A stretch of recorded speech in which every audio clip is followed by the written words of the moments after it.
Amigos, muy buenas tardes. Como siempre, para mí es un grato privilegio saludarlos. Hoy, bueno, nos ha tocado hacer un poco de ordenamiento, de organización en la biblioteca, y ha sido muy interesante reencontrarme con muchos libros que anteriormente las había leído, e incluso algunos libros que las había dejado de leer a medias, la verdad, ¿no? Pero algo que quiero compartir con ustedes, por ejemplo, este es un bonito libro de Carlos Cuauhtémoc, El Contraveneno, ¿no? Interesante. Y también Historia de Triunfadores, de Ernesto Pereira. Aquí se puede encontrar la biografía, por ejemplo, de Napoleón Bonaparte, de Alejandro Magno, de Fernando Belaúnde Terry, de Alan García, de George Bush, de Charles Chaplin, también de Onassis Aristóteles, Rockefeller, Van Gogh, Mario Vargas Llosa, y así un sinnúmero de personajes que han dado mucho que hablar a través de nuestra historia. Pero fundamentalmente me ha sido de grato honor, ya que vivimos en estos momentos cuando la policía, los militares, a veces están haciendo un poco de abuso, ¿no?, en el tema, y leía un poco la teoría del Estado y del derecho, y es muy importante aquí, ¿no?, señalar en la teoría del Estado y del derecho que también que estemos en cuarentena, que estemos en emergencia, pero no significa que tiene que haber abusos, ¿no?, de la población. Entonces es por eso que necesitamos que el Estado de Derecho y el gobierno tengan el factor de equilibrio emocional, político, económico, cultural. No podemos trabajar por una sociedad que a través de esta cuarentena nos lleve a la violencia, porque, señores, si ustedes están promoviendo que los militares peguen, ya los profesores van a empezar también a meter corcachos, golpes, y ustedes se van a quejar, y eso también va en contra. La violencia no conlleva nada, ténganlo eso por seguro. Por otro lado, justamente con eso está la inteligencia emocional. Yo sé que a ustedes les molesta que muchos ciudadanos estén andando por las calles, que muchos, incluso policías, estén tomando, y también que no se respete. Pero también usted tiene que buscar la inteligencia emocional, buscar qué es lo que está pasando en su propia casa. Usted estará bien con sus hijos, habrá conversado con sus hijos, con su esposo, con sus familiares que viven, estarán contentos de lo que usted ha hecho antes de la cuarentena, es decir, trabajar desde la mañana y no conversar nunca con ellos, nunca ir al cine, nunca compartir una tertulia, nunca compartir sus objetivos. Ellos estarán contentos con usted. También usted hágase un análisis. Y para esto la inteligencia emocional nos va a ayudar un poco para hablar de todo el factor emocional que cada una de nuestras familias, de acuerdo a sus propias características, está pasando. Y algo muy importante, es un gran libro que siempre lo he leído y lo voy a volver a leer, porque siempre en cada lectura uno entiende más cómo se domina el mundo, ¿no? Este es de Pedro Baños, es un coronel del ejército de tierra y de contrainteligencia, ¿no? Él ha participado en misiones en Bosnia y en muchos otros lugares del mundo, y en las cuales nos dice cómo se manipula, cuál es la rivalidad psicológica y todas las claves de la geoestrategia mundial, ¿no? Entonces, solamente, por ejemplo, para citar, aquí uno de ellos dice: el conquistador siempre es un amante de la paz, desea abrirse camino hacia el territorio sin encontrar oposición, y cuando encuentra oposición quiere utilizar el miedo. Es lo que pasa con este gobierno, quiere utilizar el miedo para poder gobernar, cuando justamente lo más importante sería el principio del general: ganar una guerra sin necesidad de meter bala, ¿no? Entonces, señor Vizcarra, usted, lejos de meter miedo, de meter al ejército, de meter miedo entre los propios ciudadanos, de estar peleándose con el Congreso, invierte en educación, invierte en salud mental, invierta en tener no pulpines de ministros, sino gente capaz de cambiar este país. Usted no lo hace porque tiene miedo y porque no tiene la preparación adecuada para ser gobernante. Bien, sigamos. En este tema, ahí está Noam Chomsky. Noam Chomsky, tuve la oportunidad de verlo personalmente en el MIT de Massachusetts alguna vez, también en la Universidad de Princeton cuando daba alguna charla sobre los 10 principios de la concentración de la riqueza y del poder y cómo manipular en estos tiempos de paz y donde no hay guerra, pero te manipulan a través de la televisión, a través del periodismo, a través, digamos, de buscar problemas para que él salga, el personaje que quiere manipular, en este caso un gobierno, quiera salir y te dé la solución. Y al final tú lo veas como que este es tu salvador, ¿no? Entonces, este tipo de libros, de literatura, te ayudan un poco a visualizar. Yo ojo que no los he comprado ahora, lo tengo hace muchísimos años, ¿no? Pero fundamentalmente también para mí es importante, hace tiempo siempre yo escucho la música. Quiero compartir con ustedes, por ejemplo, la música que he estado escuchando estos días y para mí es, por ejemplo, muy importante, sobre todo porque es un factor espiritual, ¿no? Por ejemplo, esto es María de Galas, Rigoletto, no sé si podemos poner ahí, a ver si levantamos un poquito el volumen. María Rigoletto nos va a cantar sobre Giuseppe Verdi, ¿no? Y hay muchísimas canciones. A ver, levantemos un poquito, por favor. Ahí está. Qué hermosa música.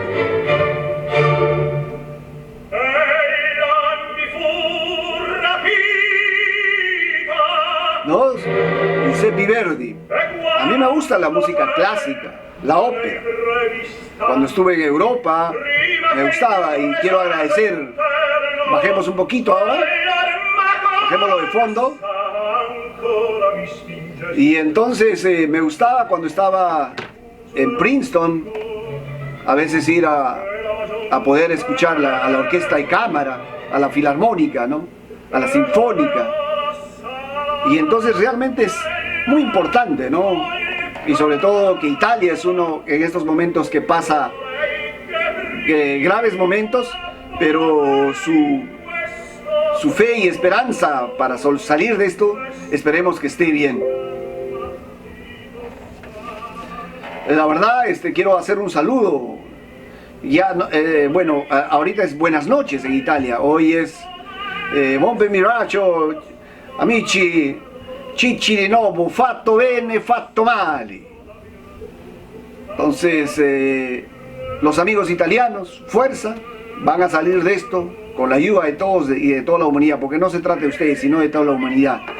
Y continuando con un poco qué es lo que había encontrado en mi biblioteca, y había encontrado un poco manual de oratoria que mi amigo Eduardo Aucaya me había en algún momento regalado, también el manual del orador, y algo muy importante, un libro que, de la persona que siempre aprecio, de la jefa de imagen de Rafael Correa, ¿no? Nuestra amiga María Sol Corral, que en su libro nos menciona cuál es la imagen como percepción, los secretos de la imagen y digamos la parte del vestuario, la primera impresión, los saludos, y también un poco de las candidaturas en crisis, un staff en campaña, en el estrés, las encuestas pagadas, las no pagadas, la contratación pagada, no pagada, y cómo podemos nosotros salir también en este tema, digamos, de imagen. Por ejemplo, en el tema de imagen, cuando yo escucho al presidente Martín Vizcarra todos los días solo quejarse de la población, decir, hay 20.000 ciudadanos que no han hecho caso, hay 50.000. Un presidente no puede estar para quejas, un presidente estar para dar soluciones. La verdad, y yo voy a poner también en un enlace cómo está Andrew Cuomo. Andrew Cuomo es un ex fiscal que hoy es el gobernador de New York. El hombre, sentado con su equipo, al igual que el presidente del Perú, da su conferencia de prensa y no, es un hombre humilde, sencillo. Y obviamente que Nueva York tiene más presupuesto que todo el Perú, tiene mayor logística que todo el Perú, pero no anda echando la culpa a los ciudadanos. No anda buscando, digamos, los 5 pies al gato. Usted, señor Vizcarra, lo único que ha generado es mayor temor, mayor miedo, porque eso a usted le conviene para sus fines políticos y electorales. Esa es la verdad. Para muchos que entendemos de esto, eso es lo que usted quiere. Usted está haciendo la creación misma de Nicolás Maduro. Usted es lo que quiere, es a través de esta cuarentena fortalecerse para esto. Cuando la imagen de un político, de un estadista, es como la del gobernador de Nueva York, Andrew Cuomo, que sale tranquilo, da las órdenes, llamémoslo así, cómo los ciudadanos pueden trabajar. ¿Y sabe qué? En Nueva York no están en cuarentena, no están los policías militares pegando a la población, simplemente la Guardia Nacional, la policía de Nueva York está educando, y no hay ciudadanos en las calles, no porque le meten bala, no porque le meten golpe como muchos ciudadanos ignorantes en el Perú quieren eso. No hay ciudadanos en las calles de Nueva York simplemente porque hay cultura, porque hay inteligencia, porque saben qué es lo que hay que colaborar. Entonces en el Perú no podemos tener la cultura de la ignorancia, del miedo, del terror, sino de la educación. Bien, por eso, uno de los libros muy importantes es porque en el Perú estamos ciegos. Ciegos porque queremos un Nicolás Maduro, ¿no? Queremos en la Peruzuela. Queremos un Nicolás Maduro que nos meta golpe, que te agreda, y ahí vamos a estar bien. Entonces, si eso vamos a querer, el papá va a querer pegar a la esposa, o a la esposa al esposo, y a los hijos, y así sucesivamente hacemos una cadena. No vamos a decir que mi generación o las generaciones anteriores no hemos recibido golpe. Por supuesto, a mí me ha recibido golpe, y en algún momento sirvió, pero hoy los cambios son diferenciales. Antes la comunicación era persona a persona, no había teléfonos, no había internet, no había celulares. Hoy los millennials, los centennials no necesitan golpe, necesitan hablar. Probablemente nosotros tengamos todavía muchos arraigos, muchas frustraciones desde niños, muchos complejos, pero eso, de acuerdo a los estudios, hay que cambiarlos. No podemos vivir en lo mismo de hace muchos años, de las guerras frías ni nada. Por eso les aconsejo leer un poco a Jürgen Klatt, Abriendo Mentes, ¿no? Que no estemos ciegos. Y también, bueno, acá hay otro libro de Véndale a la mente y no a la gente. Bueno, pero algo muy importante es la libertad de prensa y de democracia, los medios de comunicación del Estado, ¿no? El derecho a la información, la evaluación, la censura, y todo esto debemos tener en cuenta, porque no podemos vivir en un país donde se pueda, digamos, cercenar los derechos fundamentales a la información, a la expresión. Ya un fiscal en Madre de Dios ha citado a un periodista que hacía una información, también a un periodista del Diario Expreso, y eso es inconcebible, porque no vivimos en una dictadura, porque si hay dictadura entonces hay que rebelarse. No vivimos en una dictadura, vivimos en un Estado de Derecho, en las cuales tenemos derecho a la opinión, pero también derecho a respetar las leyes. Ciudadanos, respetemos las leyes. Y también el gobierno y las fuerzas armadas y policiales respeten eso. No se trata de ser bravucones. Tu policía podría decir, oh bueno, han dado la ley de que ahora puedo utilizar mis armas y empiezo a matar. Entonces eso significa que vivimos un pueblo y un país de ignorantes. Porque no es la fuerza del fusil el que te hace mayor, es la fuerza de la educación, de tu preparación, de tu mente, ¿no? Entonces, y algo muy importante hablando de la mente, quiero aquí compartir con ustedes la pedagogía de la liberación de Paulo Freire, ¿no? Aquí, por ejemplo, dice, vamos a leer un poquito, dice, bueno, está en inglés. Yo mayormente cuando he viajado al extranjero o cuando he estado en un país de Europa siempre he comprado libros en diferentes idiomas y por ejemplo dice, vamos a un solo extracto, dice de Paulo. Vamos a ver, aquí está sobre la teoría. Dice, I am asked often about how to motivate students. Why you don't say more about that in your situation?